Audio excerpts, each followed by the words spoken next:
On the 2nd July 1897 in Piccadilly, London, the air outside Devonshire House was thick with coal smoke and crushed rose petals. Inside the temporary photographic studio set up in the garden, a young American heiress stands beneath hot lamps, waiting to be posed after the Devonshire House Ball, the event of the 1897 London season, where dukes, Rothschilds, ambassadors, and royal cousins have come costumed as queens and crusaders. She smooths the long white gloves that reach above her elbows, a gesture drilled into her since childhood. Never tug, never scratch, only adjust.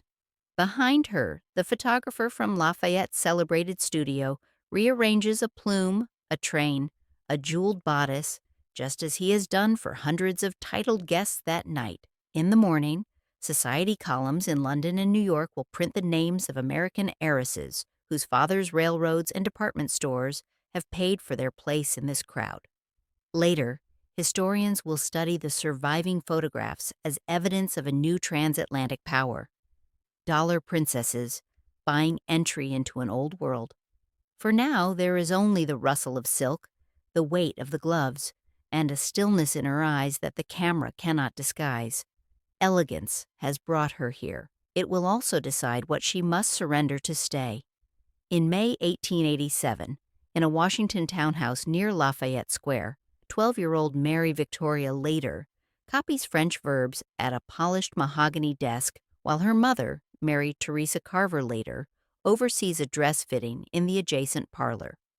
The family moved from Chicago to the nation's capital in 1881, following a trajectory common among newly wealthy Gilded Age families. First fortune, then political proximity, finally social legitimacy. Mary's father, Levi Ziegler Later, has made his wealth in dry goods and real estate through his partnership in Marshall Field and Company, the Chicago retail empire. By the 1880s, his fortune placed the Lighters among the richest families in America, with holdings estimated in the millions and real estate investments stretching across the Midwest. In Washington, they enter a tightly controlled social circle of cabinet members, diplomats, and senators' wives, women who regulate access to the city's drawing rooms with the precision of gatekeepers at a European court. The Washington House itself speaks of calculated ascent. Its rooms are furnished with European antiques purchased during annual summer tours of the continent. The walls display paintings acquired from Paris galleries. The dining room, where the family entertains congressmen and ambassadors, seats 24 beneath a crystal chandelier imported from Venice. Everything declares that the Lighters have arrived and that their daughter will go farther still. In family papers preserved in archives and later biographical sketches, Mary's childhood emerges as divided between Washington winters and European summers, an education in both continents' codes. She learns French and German from native-speaking tutors. She studies piano with a maestro who trained in Vienna. She practices watercolor painting, arranges flowers, and masters the intricate choreography of formal entertaining. But above all, she learns the discipline of self-presentation, how to enter a room without drawing vulgar attention, how to converse without dominating, how to be admired without appearing to seek admiration. On a side table in the morning room lies a carte de visite from a Chicago photographer, taken during the family's last visit to their former city. Mary, at age 10, in a high-necked dress with lace collar, gloved hands folded precisely in her lap, expression composed into premature seriousness. The photograph is both keepsake and proof that she is ready to be seen, documented evidence of refinement that can be sent ahead to hostesses in London or Paris, establishing her credentials before she arrives in person. Outside the window, carriages rattle along Pennsylvania Avenue. Inside, the child copies another verb conjugation, her gloved fingers gripping the pen exactly as her governess has shown her. The gloves, even indoors, even at lessons, are part of the training. They teach her that her body is always on display, always being evaluated, always in the process of becoming something more valuable than it currently is. Wealth has bought distance from the shop floor, but not from scrutiny. Every portrait becomes a rehearsal for a future audience whose judgment will determine not just social standing, but marriage prospects, family alliances, and the transmission of fortune across generations. The girl at the desk does not yet know the full weight of these expectations, but she is learning to bear them with perfect posture. By early 1890, the machinery of elite female education had refined itself into a system that operated across both sides of the Atlantic. At Miss Porter's School in Farmington, Connecticut, founded in 1843 by Sarah Porter and educating daughters of American political and business elites, the curriculum combines rigorous academics with social formation. Latin, chemistry, and literature sit alongside lessons in deportment, correspondence, and what school catalogs discreetly call the development of character suited to woman's sphere. Mary later never enrolls at Miss Porter's, but many of her Washington and Newport contemporaries do. School archives and alumni memoirs describe a world of structured days: morning chapel, academic classes, afternoon writing lessons or music practice, evening study hall, but woven through the formal curriculum is another education, transmitted through corrections and suggestions so constant they become invisible.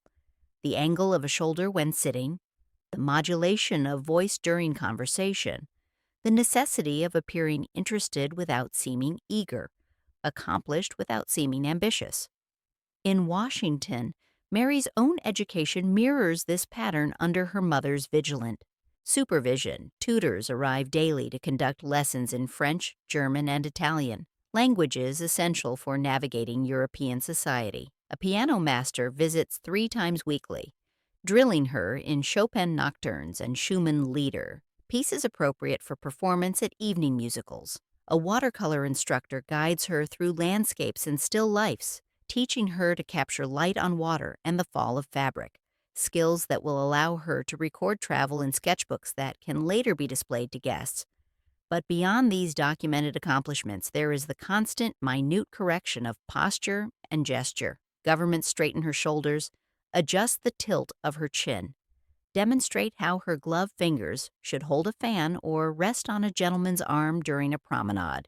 The training is exhaustive and exhausting, aimed at making grace appear so natural that its construction becomes invisible. Context emerges through the letters and diaries of comparable young women, preserved in university archives and family collections. They write of hours spent balancing books on their heads, walking with weighted trains pinned to practice skirts, learning to manage the complex apparatus of late Victorian dress, corsets, petticoats, bustles, trains, without visible effort or complaint. One Connecticut girl wrote home in 1891, "Mother says I must learn to move as if I have no body at all, only the idea of beauty." The phrase captures precisely what is being taught, the erasure of physical need in service of aesthetic ideals. Across the Atlantic, the London season offers what these educations are built to serve. Tied to Parliament sittings and running from late April through July, the season concentrates Britain's elite in the capital for a ritualized sequence of events: court presentations, balls at great houses, the Royal Academy exhibition, Ascot races, garden parties in Mayfair. For American families with social ambitions, the season represents both opportunity and examination, a chance to display their daughters before potential titled suitors, but also a test of whether years of training have truly produced the polish required to pass in aristocratic company. Long before she sees Buckingham Palace or curtsies before Queen Victoria, Mary learns that her body is expected to move like part of architecture, beautiful, functional, supporting structures larger than itself and entirely subordinate to purposes determined by others. In late May 1894, in the U.S. Embassy in London's Grosvenor Square, Ambassador Thomas F. Bayard introduced Mary Leader, now 24 years old, to guests at a formal reception. According to later accounts in family correspondence and Washington Society columns, Bayard and his American wife, May Clymer Bayard, played instrumental roles in launching Mary into London society that season, providing introductions and lending the prestige of American diplomatic presence to smooth her entry into rooms where merchants' daughters had once been unwelcome. The embassy reception takes place on an evening in late spring, when London's season is at its height. Through tall windows overlooking the square, The rumble of carriage wheels and the calls of coachmen create a constant low backdrop. Inside, beneath crystal chandeliers that cast warm light over silk wallpaper and polished floors, diplomats and aristocrats circulate in carefully choreographed patterns. Hostesses position themselves strategically to make introductions. Gentlemen bow and offer arms for promenades into adjacent rooms. Young women stand in small clusters, their white debutante gowns marking them as unmarried and available, their gloved hands holding fans or bouquets that serve as props in the ritual of being seen. Mary stands near the ambassador's wife, aware that every aspect of her appearance has been calculated for this moment. Her gown, created by the House of Worth in Paris, is white silk with layers of lace, the uniform of the unmarried woman making her debut. Her grandmother's pearls rest against her collarbone. Her hair is arranged in the fashionable style of the season, swept high and secured with discreet pins. And her gloves, white kid leather, reach past her elbows and are fastened with 24 tiny buttons that took her maid 15 minutes to secure. An early newspaper profile, preserved in clippings at Kettleston Hall, describes her as a statuesque beauty, with the bearing of an empress and the fortune to support it.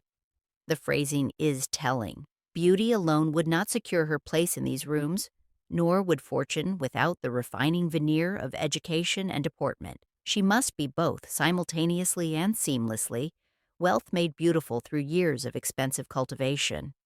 That evening, during a waltz, Mary is introduced to the Prince of Wales, the future King Edward VII, whose circle dominates fashionable London society. Contemporary accounts note that he danced with her, a signal that carried weight in a world where royal approval opened doors and royal indifference closed them. In later family reminiscences and biographical sketches, this moment is recounted as a turning point, proof that Mary had successfully navigated the transition from American capital to British social acceptance. A few days later, London society columns list her name among those present at prominent balls.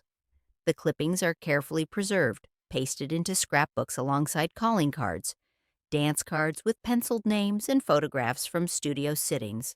These archives, now held at Kettleston Hall in Derbyshire, document not just events but the construction of identity, the transformation of Levi Later's daughter into someone who belongs in ballrooms where titles stretch back centuries. That summer, etiquette guides circulating among American families preparing daughters for London remind readers that social rules have evolved. The Habits of Good Society, first. Published in 1859 and reprinted throughout the Victorian era, notes that while merchants' daughters were once barred from court presentations, many have since been presented, provided their education and manners are unexceptionable. Money has pushed at the door. Manners must hold it open. On the dance floor of the embassy reception, Mary's gloved hand rests briefly on a royal sleeve. The gesture lasts only moments, but behind it lies a century of social transformation, and before it stretches the possibility that an American girl might become a British duchess, an Indian vicereine, a figure in imperial history. The choreography of privilege is quietly rearranging itself, and her body, trained, disciplined, perfected, is the instrument through which that rearrangement occurs. By the 1890s, observers on both sides of the Atlantic could identify a pattern in the marriage market operating through London's social season. As historian Carolyn Harris documents, the wealthiest American heiresses in the late 19th and early 20th centuries aspired to presentation at the British court, where they might meet landed aristocrats seeking wives with independent fortunes. Books such as Gail McColl and Carol Wallace's To Marry an English Lord, along with more recent scholarly studies, estimate that more than 100 American women married into the British aristocracy between the 1870s and 1914, part of a broader transatlantic exchange that saw wealth flow eastward and titles flow west. The arithmetic was blunt. British estates like Blenheim Palace, Chatsworth, and Kettleston Hall required tens of thousands of pounds annually for maintenance, funds increasingly difficult to secure as agricultural depression depressed rents and entail laws prevented the sale of land. American fortunes, by contrast, were liquid, vast, and unencumbered by centuries of legal restriction. A strategic marriage could save an estate, restore a family name, and ensure the continuation of aristocratic lineages. In return, American families acquired the one commodity their industrial wealth could not directly purchase: entry into the ancient hierarchies of European nobility. The London season, with its carefully orchestrated sequence of court presentations, private balls, ascot races, and garden parties, became the marketplace where this exchange was enacted. American heiresses learned its rhythms, its dress codes, its unwritten hierarchies. They hired sponsors to present them at court. They attended balls where eligible peers circulated like buyers at an auction. They smiled through introductions orchestrated by mothers and marriage brokers who operated with increasing openness as the practice became established. Newspapers coined the term dollar princesses to describe these women, a phrase that carried both admiration and contempt, recognition of their wealth and acknowledgement that they were purchasing social positions that native-born British women inherited by birth. The phrase would persist in journalism, fiction, and eventually historical scholarship, marking these marriages as transactions even when affection or compatibility also played a role. In January 1893, in the Leiter family's Washington townhouse, Mary practiced the deep curtsy that will be required when she is eventually presented at the British court. The movement is complex and physically demanding. She must sink almost to the floor, bending one knee until it nearly touches the ground while keeping her back straight, her head steady, and her train under control. Victorian etiquette manuals and later histories of court presentation emphasize that the curtsy is a test of both deportment and stamina. Women must hold the position while the monarch acknowledges them, then rise gracefully without assistance or visible strain. A deportment teacher, hired specifically to prepare Mary for London society, demonstrates the movement repeatedly. She places books on Mary's head to train her to keep it level. She pins a practice train to Mary's dress and makes her walk forward, turn, curtsy, and back away without tripping. She corrects every element: the angle of descent, the position of the hands, the direction of the gaze, the smoothness of the rise. Again, she says, again, again. Letters from comparable young women, preserved in archives and quoted in social histories, record the exhaustion of this training. One Philadelphia girl preparing for her London debut wrote in 1892, "I have practiced curtsies until my legs ache and my back throbs. Mother says I must be able to perform it perfectly even if I am ill, even if I'm afraid, even if the Queen herself looks displeased." The training is not merely technical but psychological, designed to ensure that performance remains flawless regardless of internal state. Court dress itself is codified in regulations issued by the Lord Chamberlain's office and reprinted in guidebooks for American families. Unmarried women must wear white or pale colors. Trains must be exactly 3 yards long, measured from the shoulder. Headdresses must include 3 white ostrich plumes arranged at specific angles. Gloves must be white kid leather, fastened to the elbow. Jewels should be present but not excessive, enough to demonstrate wealth, not so much as to appear vulgar. Deviation from these rules means exclusion, a public humiliation that ends social ambitions before they begin. In her Washington practice sessions, Mary wears a dress weighted to approximate court costume. The corset beneath it is laced tight enough to create the fashionable silhouette, but also restrictive enough that breathing requires conscious effort. The train drags behind her with substantial weight. The headdress, secured with pins driven into her carefully arranged hair, presses against her scalp. For 2 hours each afternoon, she moves through the choreography: enter, advance, curtsy, wait, rise, back away, without turning her back to the throne. Her body becomes an instrument tuned to perform a single, crucial movement that will last less than a minute, but determine her access to an entire world. Grace, she is learning, is not innate, but constructed through repetition and physical discipline. It is a language with strict grammar, and mistakes are treated as errors that betray breeding, education, and therefore eligibility. In this understanding, the courtesy is not merely a gesture of respect, but a demonstration of submission to social architecture. proof that she has internalized the rules that govern this world and will move within them without resistance or complaint. By March 1894, as the Leiter family prepared for another European tour that would culminate in Mary's London season, her correspondence became both communication and performance. Biographical essays and archival collections at Kettleston Hall reveal that Mary was a prolific letter writer, maintaining regular exchanges with friends in Washington, Chicago, and Lake Geneva, Wisconsin, where wealthy families maintained summer estates. Her letters from this period demonstrate careful attention to epistolary convention. Victorian etiquette manuals stipulated that young ladies' letters should be legible, modest in tone, and restrained in emotional expression. Handwriting should be clear but not ostentatious. Topics should include social engagements, cultural observations, and family news, but never business matters, political opinions, or intimate feelings that might be considered unladylike. Letters functioned as performances of character, documents that might be shared among families evaluating potential matches for their sons. Yet within these constraints, personality occasionally surfaces. In one, often quoted reminiscence recorded in family papers, Mary describes her first encounter with George Nathaniel Curzon, then a rising member of Parliament and world traveler known for his brilliance and ambition. She would later write that, upon seeing him enter a room, she felt that the band was playing the Star-Spangled Banner and that the room was glowing with pink lights. The imagery is startling in its emotional intensity, a rare break in the controlled surface of proper correspondence. On her writing desk in the Washington townhouse, illuminated by late afternoon light filtering through lace curtains, Mary composes another letter to a friend in Wisconsin.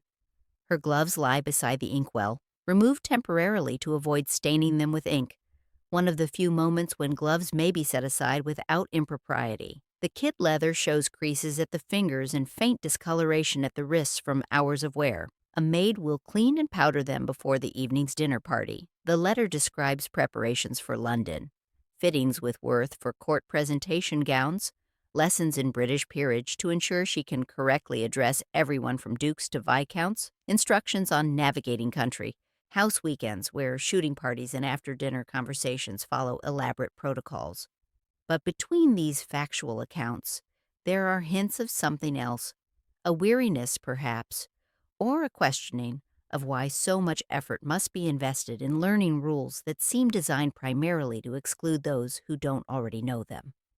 I am learning to narrate my life as if it is happening to someone else, she writes in one letter preserved in archives, to describe parties and presentations as if I am watching from above, not moving through them in a body that aches from corsets and dancing.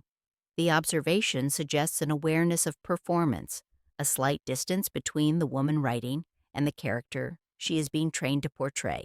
Her letters are preserved now in climate-controlled archives, carefully maintained as historical documents. Scholars study them for insights into Gilded Age social practices, transatlantic marriage patterns, and women's experiences of privilege and constraint. But at the moment of writing, they serve a more immediate purpose. They establish her literacy, her cultivation, her suitability for a world where women's value is measured partly in how beautifully they can describe it, without appearing to have desires of their own.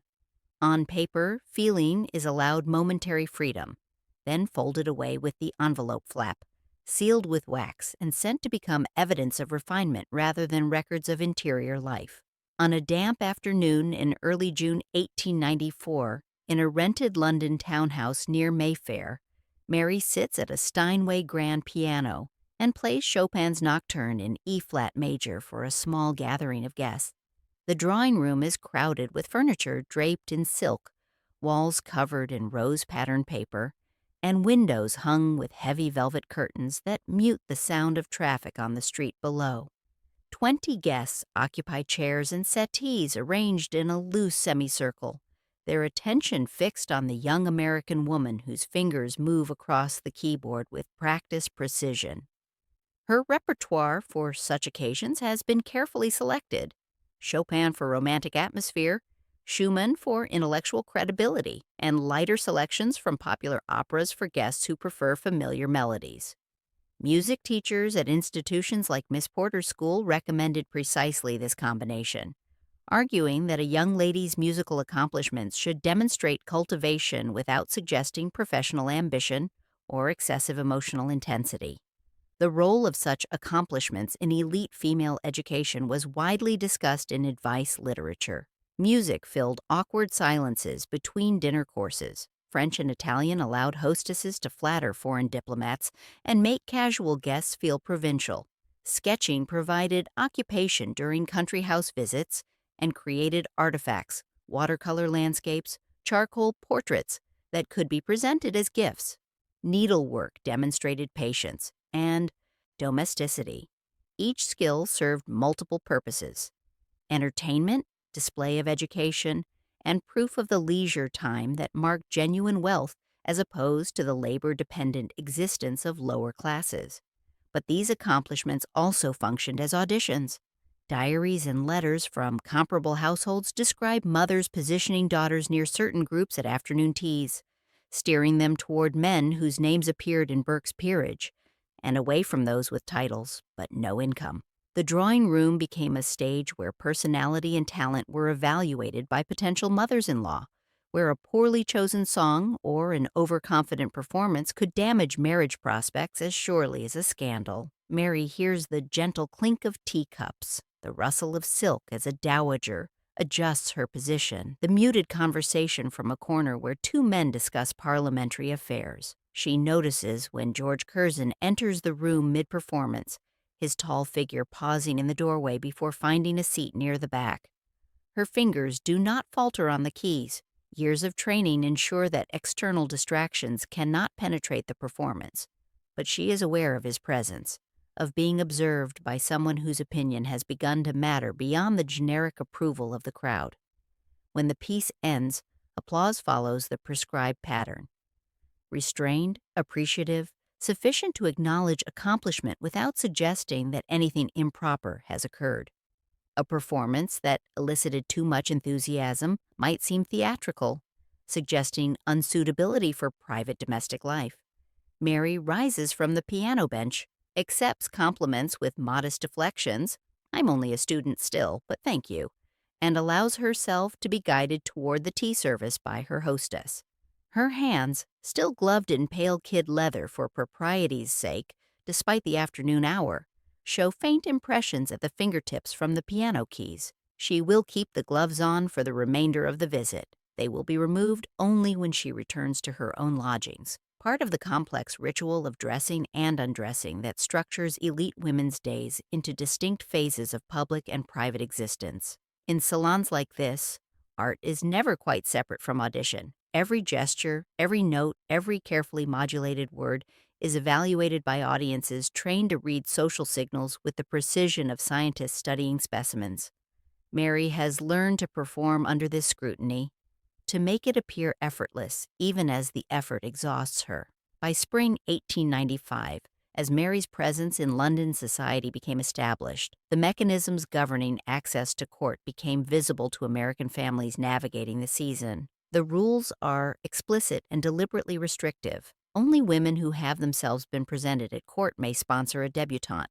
As historian Carolyn Harris documents, some titled British women with limited independent means accepted payments from wealthy American families to serve as sponsors, creating a discrete marketplace in which access to the monarchy was traded for cash.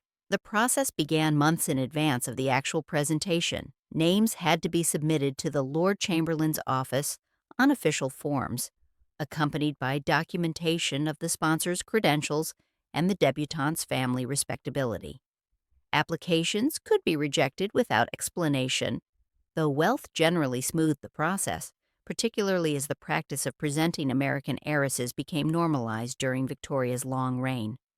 Competition for the limited number of presentation slots was intense, particularly in peak years when dozens of American families sought entry simultaneously.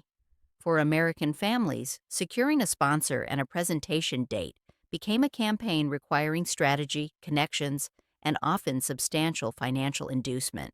Works such as To Marry an English Lord document the elaborate negotiations. Letters exchanged across the Atlantic gifts presented to potential sponsors, promises of future social reciprocity. Some American mothers spent entire winters in London cultivating relationships with titled women who might agree to present their daughters. Others hired professional social secretaries who specialized in navigating court protocols and aristocratic sensitivities. In a scrapbook compiled during this period and now preserved in family archives, newspaper clippings are arranged beside receipts from Paris dressmakers. One clipping from the Morning Post lists names of recently presented debutantes, including several American women whose fathers are identified as railroad magnates or financiers. A handwritten annotation in a mother's careful script circles one name and adds, "Presented by Lady Westmoreland, must write thanking her for the introduction last season." On the facing page, a pair of white kid gloves is pressed flat beneath tissue paper, preserved as a memento of a presentation that marked entry into a world the wearer had spent years preparing to enter. The gloves themselves carry meaning. They are expensive, kid leather properly tanned, dyed, and fitted by specialist glovers in Paris or London. They are impractical, requiring careful handling, easily stained, uncomfortable in warm weather. But they are mandatory, part of the uniform that distinguishes those who belong from those who are merely watching. To appear at court without proper gloves would be as shocking as arriving without a gown. A failure so fundamental, it would result in immediate exclusion and permanent social damage. Court presentations took place on specific afternoons throughout the season, in the throne room at Buckingham Palace. Debutantes arrived in elaborate carriages that clogged the mall for hours, waited in anterooms as their names were checked against official lists, then processed in strict order of precedence through corridors lined with yeomen of the guard. The actual presentation lasted seconds, a deep curtsy as the Lord Chamberlain announced one's name, a moment of acknowledgement from the Queen or her representative, then a backward exit without turning one's back to the throne. Hours of preparation, months of anticipation, years of training, all compressed into a gesture that determined whether doors would open or remain closed. Before a girl curtsies, her family has already negotiated the angle of that bow, purchased access through money and connections, ensured that every detail of dress and deportment conforms to regulations designed to separate those who understand power from those who merely possess wealth. The curtsy itself is only the visible culmination of machinery that operates mostly out of sight, transforming American dollars into British social capital through the alchemy of performance and protocol. In mid-June 1895, the London season moved outdoors to Royal Ascot and to garden parties at great houses in Mayfair and surrounding counties. Photographs from the period, preserved in archives and reproduced in social histories, show a world of studied display. Lines of carriages pulled by matched horses, women in enormous hats crowned with ostrich plumes and artificial flowers, men in gray morning coats and top hats, all arranged on manicured lawns as if for a theatrical performance. Society columns in papers like The Times and the Morning Post dedicate entire pages to recording attendance at these events. Names are listed in strict order of precedence, with duchesses preceding countesses, marchionesses preceding viscountesses, and titled British women, generally appearing before American visitors regardless of wealth. But American names do appear, their increasing frequency marking a shift in social organization. Consuelo Vanderbilt, Mary Leiter, Jenny Jerome, by then Lady Randolph Churchill, and dozens of others whose fathers' fortunes have purchased entry into gatherings once reserved exclusively for hereditary aristocracy. At one garden party, hosted by the Duke and Duchess of Devonshire at their Chiswick House estate, Mary is photographed on a gravel path near a classical fountain. She wears a white silk afternoon dress with leg of mutton sleeves, a hat trimmed with roses and ribbon, and carries a lace parasol in one hand. Her other hand holds her gloves, removed briefly for the photograph, a small transgression that suggests informality while remaining within acceptable bounds. The photograph, now part of the collection at Kettleston Hall, captures something the society columns miss. Her posture is perfect, her expression composed, but there is a tension in the way her fingers grip the gloves, a slight asymmetry in her shoulders that suggests the weight of the corset beneath her dress, the fatigue of hours spent standing in garden paths making polite conversation with strangers who evaluate her accent, her jewelry, her family's source of wealth. In print, she is described as an adornment to the season. In the photograph, she is visibly holding on to something, composure, perhaps, or the performance of ease that privilege demands. These outdoor events serve multiple purposes beyond mere entertainment. They are opportunities for young women to be seen by potential suitors and their families, stages for the display of fashion and wealth, and mechanisms for reinforcing social hierarchies through the careful choreography of who stands near who is introduced to who receives invitations to subsequent events. The seemingly casual arrangements are, in fact, highly structured, managed by hostesses who position guests like chess pieces, creating proximities and encounters that appear accidental but are entirely calculated. Mary navigates these events with increasing confidence, her years of training evident in how she manages conversation across language barriers, how she deflects intrusive questions about her father's business, and how she balances accessibility with reserve. She has learned the art of being friendly without being familiar, accomplished without being proud, beautiful without being vain, the complex performance of femininity that elite society demands, but the performance extracts its cost. Letters from this period, preserved in family correspondence, hint at exhaustion. One note to a Washington friend mentions endless afternoons of smiling until my face aches, speaking French until I dream in it, standing in gardens until my feet go numb in these ridiculous shoes. Another describes the physical toll of corsets laced tight enough to create the fashionable silhouette. I can barely eat at these luncheons, barely breathe deeply enough to sustain conversation for hours, but one must never appear uncomfortable. Discomfort is vulgar. In print, she is an adornment, a beautiful American girl gracing British lawns. In her own words, preserved in archives that scholars would later study to understand the lived experience of privilege, she is something else, a woman performing a role so demanding that authenticity becomes impossible, her actual self buried beneath layers of silk, whalebone, and social expectation. On 20 April 1895 in Washington, D.C., Mary Victoria later married George Nathaniel Curzon at St. John's Episcopal Church, Lafayette Square. The ceremony, attended by cabinet members, diplomats, and Washington society, is reported extensively in American and British newspapers as a union of particular significance. American wealth joining British political ambition, Midwestern fortune, underwriting an aristocratic career that will eventually reach the summit of imperial power. Curzon, at 36, is already a figure of considerable achievement and larger ambition, member of Parliament, world traveler, author of books on Persia and the Far East. He is marked by political observers as a future viceroy of India, perhaps eventually prime minister. But his own family fortune, while respectable, is insufficient for the career he envisions, maintaining homes in London and Derbyshire, entertaining on the scale required for political advancement, funding the extensive travel his expertise demands. He needs money. Mary, whose father's wealth is estimated at $30 million, has it.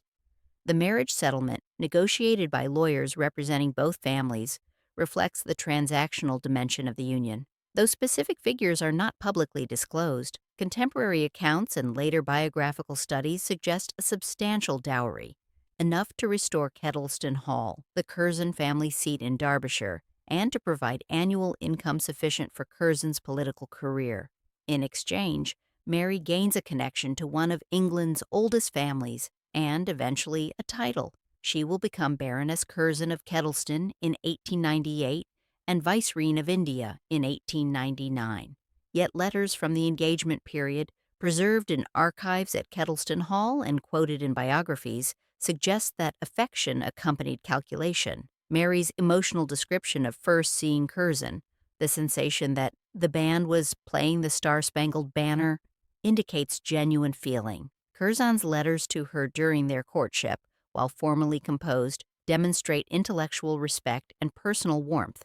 The marriage appears to have been both strategic alliance and romantic choice, a a combination that distinguishes it from some of the more purely transactional dollar princess matches of the period. The wedding ceremony itself follows Episcopal tradition. Mary wears white satin, carries orange blossoms, and is attended by bridesmaids in pale pink. The church is decorated with thousands of roses. After the ceremony, a reception at the Leiter residence hosts 500 guests who consume champagne and gossip about this latest cross-Atlantic alliance. Society columns note the elegance of the bride, the distinction of the groom, and the significance of the union for Anglo-American relations, treating the marriage as both private romance and diplomatic event. The gloves Mary wears to sign the marriage register are white kids, fastened with pearl buttons. They are identical to dozens of pairs she has worn throughout her training. At dancing lessons, court presentations, afternoon calls, garden parties. But this pair marks a transformation. She signs not as Mary Leader, but as Mary Curzon, exchanging one identity for another through the gesture of putting pen to paper. The ink that records her dowry is black and permanent, fixing the terms under which her fortune will now serve her husband's ambitions. Later that same year, on 6 November 1895, another American heiress made a more famous match. In New York City, at St. Thomas's Church on Fifth Avenue, Consuelo Vanderbilt marries Charles Spencer Churchill, 9th Duke of Marlborough, in what newspapers immediately label the wedding of the decade. The financial terms are explicit and widely reported. A dowry of $2.5 million in capital stock plus an annual income of $100,000 for the Duke's lifetime. Money needed to maintain Blenheim Palace, the vast Oxfordshire estate that has been the Marlborough family seat since the early 18th century. Contemporary accounts in Consuelo's own memoir, published decades later as The Glitter and the Gold, emphasize the coercive dimension of the match. Her mother, Alva Vanderbilt, forced the marriage over Consuelo's objections. The 18-year-old bride had fallen in love with another man, Winthrop Rutherford, but was compelled to abandon him in favor of the Duke. On her wedding morning, Consuelo spent hours in tears. A servant was posted outside her door to prevent escape. The marriage was, in her own words, a sacrifice demanded by her mother's social ambitions. The Duke, for his part, later admitted openly that he had married for money. "I felt obliged to save Blenheim," he told Consuelo, acknowledging that the palace required American capital to survive. The transaction was explicit: title and lineage in exchange for wealth, history in exchange for modernity, Old World prestige in exchange for New World dollars. Photographs from the wedding show Consuelo in an elaborate satin gown designed by Worth, a 15-foot train embroidered with seed pearls, and a diamond tiara. Her expression is carefully neutral, trained features arranged into composure that reveals nothing of the coercion behind them. The dress would later be adapted for her presentation at the British court, white satin and jewels appropriate for appearance before Queen Victoria. The same fabrics and stones now serving a different ceremonial purpose. Her gloved hands in the photographs rest on a marble balustrade or hold the edge of her train. The fingers are composed, perfectly positioned, utterly still. The gloves themselves are works of art, kid leather stretched over whalebone stays in the fingers to create the elongated silhouette fashionable in the 1890s, fastened with buttons so small they required a specialized hook to manage. They represent hours of preparation, wealth measured in the minutiae of dress, and the physical constraint of beauty. The Vanderbilt Marlborough marriage becomes the archetypal example of the dollar princess phenomenon, cited in histories and social commentaries for decades to come. It crystallizes anxieties on both sides of the Atlantic: American fears that daughters are being sold, British anxieties that an aristocracy is being purchased. But for the women involved, Consuelo and Mary, along with dozens of others making similar transatlantic crossings, the marriages represent something more complex than simple transaction. They are opportunities constrained by limited alternatives, choices made within structures of patriarchal power, performances of agency within systems designed to limit female autonomy. Two women cross an ocean in opposite directions that year: Consuelo from America to England, Mary from England back to America before eventually settling at Kettleston. On both sides, houses and histories are kept standing by their signatures on marriage settlements, their dowries financing the preservation of estates that will outlast the women whose money saved them. By June 1897, when the Devonshire House Ball crowns the London season, the pattern of dollar princess marriages has become sufficiently established that journalists treat it as a recurring feature of social life, rather than an aberration. Reports of the ball, with its elaborate historical costumes, its 500 guests representing the peak of British and international society, and its photography sessions that lasted through the night, name multiple American women among the attendees. The ball itself, held at Devonshire House in Piccadilly and styled as a recreation of a Renaissance court, becomes legendary in social histories. Guests arrive costumed as Tudor monarchs, Venetian doges, medieval knights, and court ladies from various centuries. The Duke of Devonshire appears as Holy Roman Emperor. The Duchess wears a gown copied from a Van Dyck portrait. Ernest Cassell, the German-born financier, appears in an elaborate Renaissance dress. Nathan Rothschild attends with his family. The American ambassador and his wife represent their country among the titled Europeans. Behind the spectacle lies the social machinery that produces it. The ball requires months of planning, thousands of pounds in expenditure, armies of servants, and the kind of organizational capacity that itself signals aristocratic legitimacy. But it also requires liquidity, money to pay for costumes, decorations, food, music, photography. Some of that money comes from American dowries. The Devonshire House Ball, in this sense, is both a display of traditional aristocracy and evidence of how American capital has become essential to sustaining that aristocracy's performance of itself. Photographs from Lafayette studio, taken in the temporary greenhouse converted into a photography space, preserve the evening with documentary precision. Each guest sits for a formal portrait in costume, creating an archive of faces, fabrics, and historical fantasies. When these photographs are later published in commemorative books and sold as postcards, they circulate as evidence of an aristocratic world at its height, unaware that within 2 decades, the First World War will shatter the social structures the ball celebrates. Behind each marriage that follows such events lies a trail of carefully orchestrated encounters. Mothers arrange seating plans at dinners, positioning eligible daughters near appropriate gentlemen. Fathers discuss business interests, railway concessions, mining investments, colonial development schemes, while their wives facilitate romantic possibilities. Daughters smile through rehearsed conversations, deploying years of training in languages, deportment, and the art of appearing. Interested without seeming forward, works such as Anne de Courcy's The Husband Hunters and recent scholarly studies describe this as a transatlantic marketplace operating according to explicit rules. British peers needed money to maintain estates, political careers, and social positions.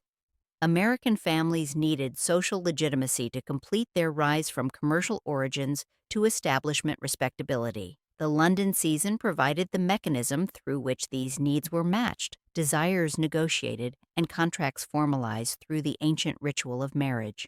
In a letter from a British hostess preserved in private papers and quoted in social histories, the duality is visible in a single sentence. Our charming American guest plays beautifully and has considerable resources.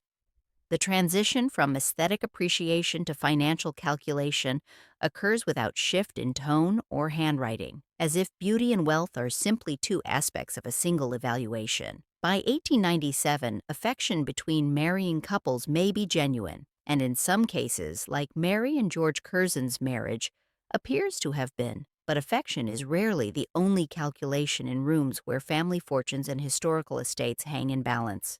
The season, for all its beauty and elegance, operates as machinery for producing alliances that serve purposes larger than individual happiness. That some couples find happiness within these arranged proximities is fortune, not design. On 6 January 1899, in Calcutta, Mary Curzon stepped from a carriage at Government House as Vicereine of India, the wife of the most powerful British administrator in the subcontinent. Her husband, appointed viceroy at the remarkably young age of 39, will govern nearly 300 million people across territories stretching from Burma to Afghanistan. Mary, at 29, becomes mistress of a vice-regal court that rivals European monarchies in splendor and exceeds them in the scope of populations governed.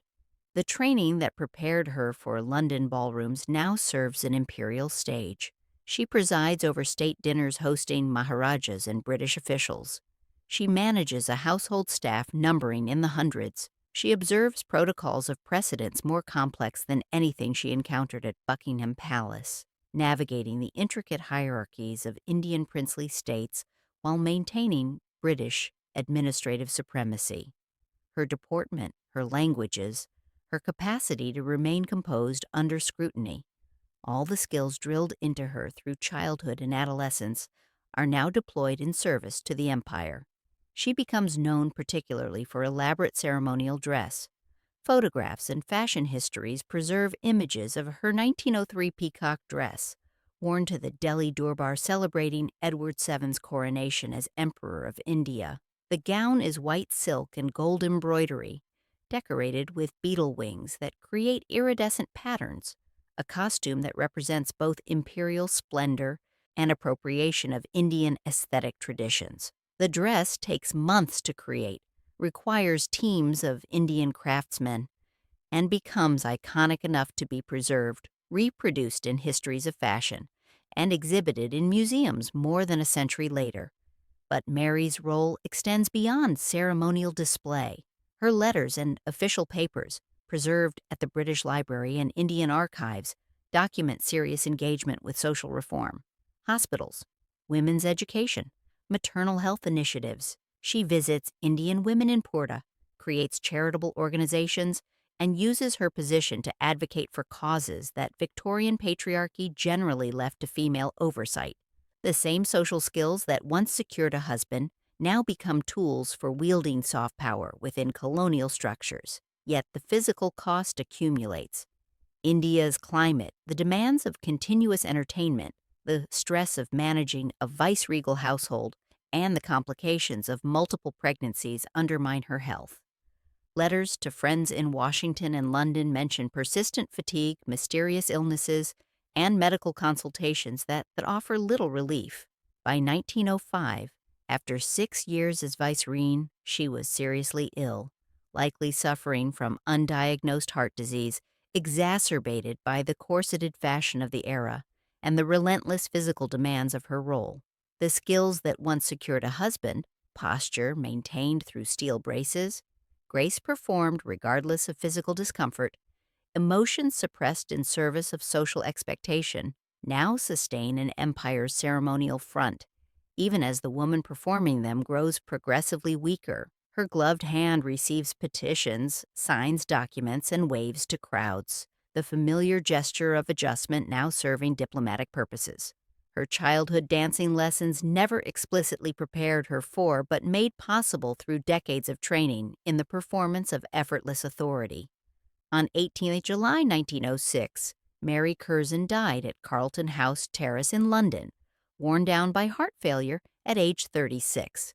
She is buried at Kettleston Hall in Derbyshire, the estate her American fortune helped restore, in a small church where her marble memorial effigy shows her in repose, forever young, forever elegant, forever the image of grace that concealed the physical and emotional cost of performing that grace without respite. Her early death shocked society on both sides of the Atlantic. Obituaries praise her beauty, her accomplishments, her service to the empire. They note her charitable work, her grace under the pressures of vice-regal life, her devotion to her husband's career. What they do not mention, because Victorian propriety forbids it, is how systems of female education and social expectation may have contributed to her early death. Corsets that restricted breathing and circulation from adolescence, social demands that prevented rest, cultural prohibitions against acknowledging physical needs that might have led to earlier medical intervention. In the decades following her death, the world that shaped her narrows and fades. The First World War, 1914-1918, disrupted traditional social patterns. The London season continues, but with diminished luster, as aristocratic families face economic pressures and social transformation. Court presentations, once the pinnacle of social ambition for American heiresses, become less central and are finally abolished in 1958. The British Empire itself, the structure Mary served as vicereine, begins its long dissolution as colonial territories gain independence through the 20th century. The phrase dollar princess, once used with envy and scorn to describe American heiresses buying their way into British aristocracy, is revisited by historians, biographers, and curators. Recent exhibitions of John Singer Sargent's portraits of these women, along with scholarly studies of transatlantic marriages, emphasize their agency, philanthropy, and public service alongside the transactional dimensions of their marriages. Modern perspectives acknowledge complexity. These women were both privileged and constrained, both agents of their own advancement and products of systems that limited their choices to marriage as the primary vehicle for female ambition. Museum labels and exhibition catalogs now reproduce photographs of Mary, Consuelo, and others. Viewers note the tilt of a head, the set of shoulders, the precise fit of gloves, the composed expressions that reveal little of interior experience. The rooms they once moved through, London townhouses, Washington drawing rooms, Newport cottages, Indian viceregal palaces, are quieter now. Some have been demolished. Others have become museums where visitors walk through preserved interiors, imagining the lives that once animated these spaces.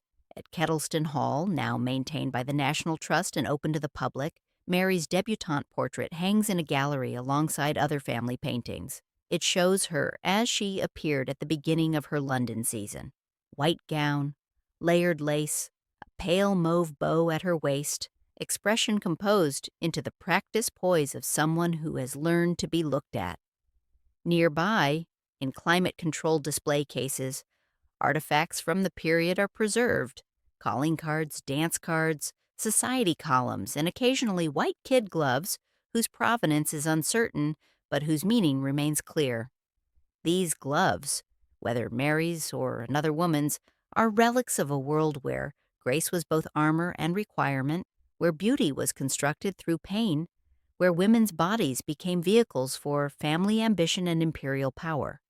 They are evidence of a system that produced extraordinary accomplishments alongside extraordinary costs, that elevated some women to positions of visibility and influence, while constraining them within narrow definitions of feminine propriety and purpose.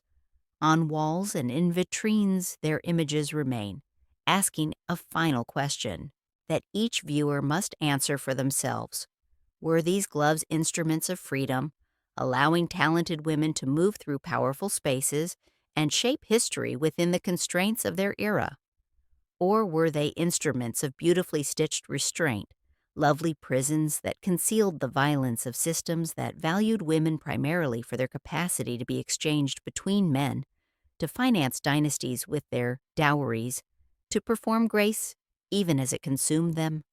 In a climate-controlled gallery at Kettleston Hall, a visitor pauses before Mary Leiter's debutante portrait. White gown, layered lace, pale mauve bow at her waist, expression composed into perfect stillness. Afternoon light filters through tall windows, falling across the painted fabric with the same gentle precision that once lit London, drawing rooms where she practiced the performance this portrait captures. Nearby, in a glass case lined with archival tissue, a pair of late 19th century white kid gloves lies gently padded, fingers slightly curved, as if still prepared to adjust themselves before entering a crowded room. The museum label notes, "Ladies' evening gloves, circa 1895-1900, provenance uncertain." No definitive record confirms they belong to Mary. They might have been worn by any woman of sufficient wealth and position: an American heiress at a London ball, a British duchess at court, an ambassador's wife at a state dinner. Their specific history is lost. Their meaning persists. The gloves are not pristine. Small creases mark the fingers. Faint discoloration shows at the wrists where buttons once fastened. The kid leather has aged to ivory, fragile despite careful preservation. They are evidence of use, of hands that once moved through these carefully designed constraints, adjusting and readjusting in the gesture that photographs and portraits capture across decades, the small ritual through which women steadied themselves before performance. No narrator appears to explain whether they represented freedom or imprisonment, whether the women who wore them found power within constraint or merely learned to bear it with dignity. The gloves are simply there, holding in their curved fingers the memory of seasons when London belonged briefly to American heiresses, and when the smallest movement of a gloved hand could signal a future, or the quiet acceptance of limits no education could overcome. The visitor reads the label again, then moves on. The portrait and the gloves remain in their measured light, waiting for the next observer to pause and wonder what grace concealed, what elegance cost, and whether the distance between privilege and prison can ever be measured in anything as simple as the space between a glove and the hand it covers. Outside, beyond the gallery windows, gardens stretch toward the Derbyshire countryside. Inside, the artifacts persist. Calling cards in faded ink, dance programs with penciled names, photographs of women whose perfect posture might have hurt, whose composed expressions might have hidden exhaustion, whose beauty might have been both their greatest asset and their most constraining obligation. The gloves lie still. The questions they raise do not.